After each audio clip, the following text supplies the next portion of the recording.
Okay, and in studio right now is our man Tim Reed. Good morning, Tim. Good morning. Good morning, Mr. Keeler. So I'm struggling with what do I call you, Mister? because you're no longer. You're Just call me Tim. Yeah.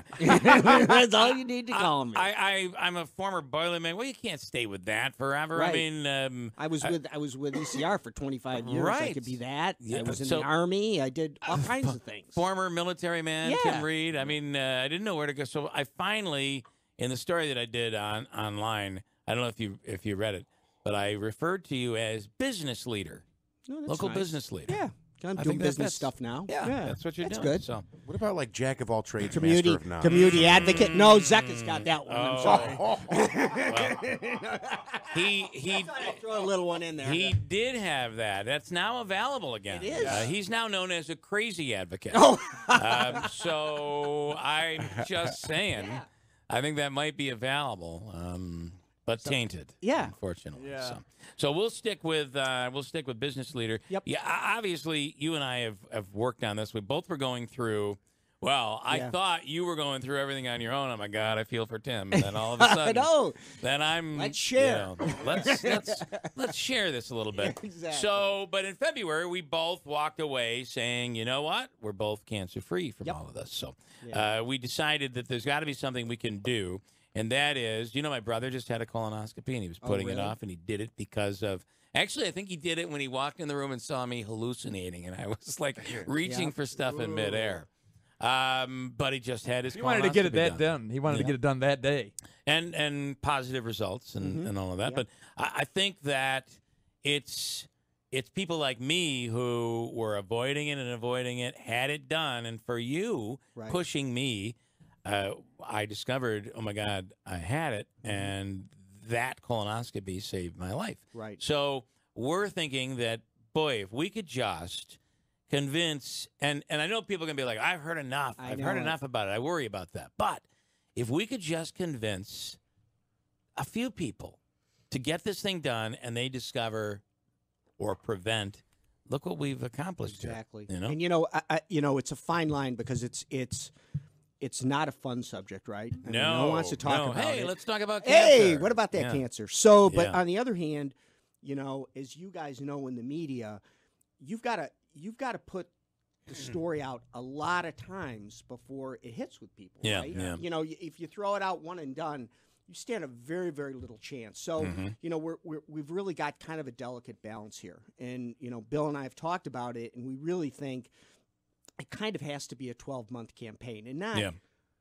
keep beating you over the head, but kind of a gentle reminder to people to say, hey, and if one person changes another person, then that's kind of that whole throw a stone in the water, Yeah. and that ripple effect just could be incredible for people. And even just having it done.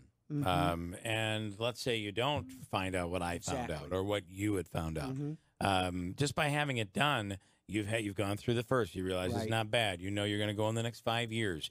They removed a couple of polyps or whatever the story.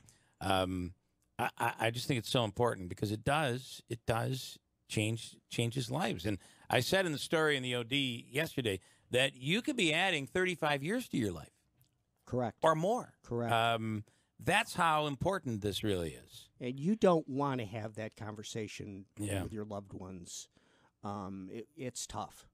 Well, even when they tell you, I got to tell you, even when they told you, we think this is going to be a basic procedure, you're going to go in and we'll remove it. We don't really know what's happened, but we think everything's going to be okay. Yeah. You think everything's going to be okay? Exactly. It's like that. It's like that. It's okay. Like the Yeah, doctor. I am focusing on your every word, and that think word is not a good one. Yeah. Exactly. That's not the word I want to hear, and it is terrible to have. But imagine the people that have those conversations that say there is no solution. There Put isn't. your orders in and get your orders in and get your affairs in order. Additionally, I think about the kids that, it's from the surgery, Jeff. It's dyslexia. It's one of the side effects. I think about the kids, too. I mean, it's awful to think about children, families that go through this. It is terrible. So if you're in a position where you could have prevented it, Exactly. what are you doing? And I think there is kind of I guess I would say, a little bit of a guilt complex to think about.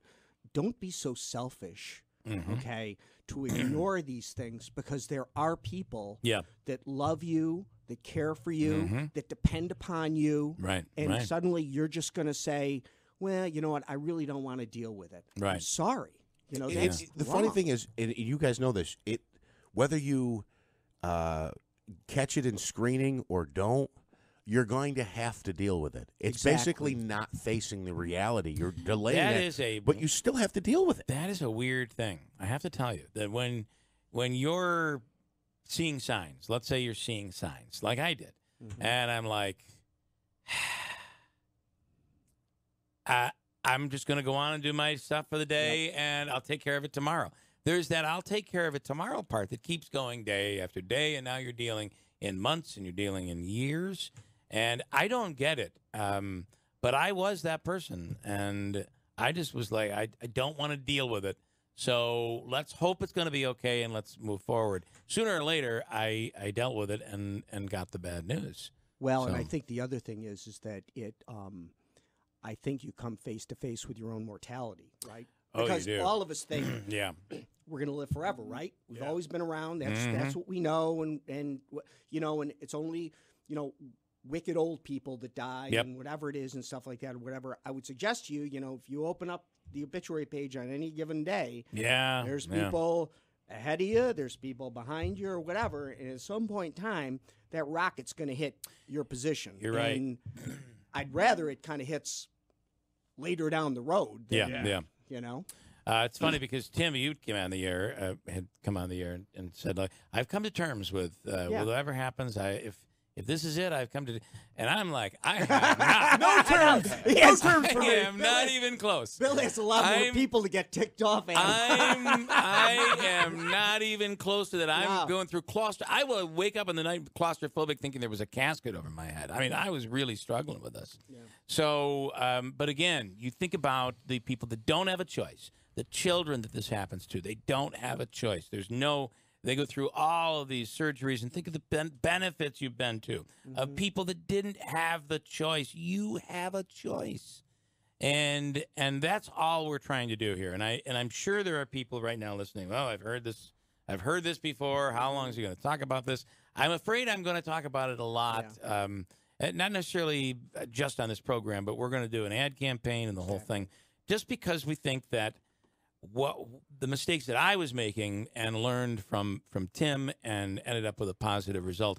I think that we could help some people out there. And if it's a handful, for God's sakes, we've helped a handful of people. There's also really, if you know, just sitting and thinking about it, there's a financial component to this too, right?